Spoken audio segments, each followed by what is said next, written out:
عورتوں اور بچوں میں سے جو جمعے کے لیے حاضر نہ ہوں کیا وہ بھی نہا لیں؟ وغیرہم، اور ان کے علاوہ اور لوگ بھی. وقال ابن عمر کہتے ہیں انما الغسل علی من تجب علیہ الجمعہ. ابن عمر کی رائے یہ ہے کہ جمعے کا غسل اسی پہ واجب ہے جو جمعہ پڑھتا ہو. جو جمعہ نہ پڑھنے جائے، گھر میں رہ رہا ہے، تو وہ اگر غسل نہیں کرتا تو اس کے اوپر وہ پکڑ نہیں ہے. ہر بالغ پر جمعہ کے لیے جانا ضروری ہے، اور ہر وہ شخص جس پر جمعہ کے لیے جانا ضروری ہے اس پر غسل ہے، یعنی اس کو لازمی غسل کرنا چاہیے، الا یہ کہ کوئی مجبوری ہو.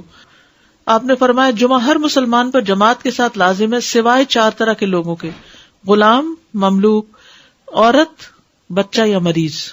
عورتوں کے مخصوص حالات کی وجہ سے ان پر فرض نہیں کیا، لیکن اگر اپنے چوائس سے وہ پڑھیں تو اچھی بات ہے.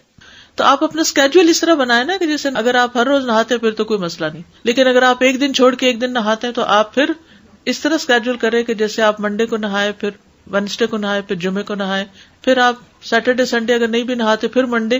تو اس طرح آپ جمعے کو مس نہیں کریں گے. یہ نہیں کہ جمعرات کو نہا کے جمعہ کو چھوڑ دیا، یا جمعہ چھوڑ کے ہفتے کو نہائے، ایسا نہیں کرنا چاہیے.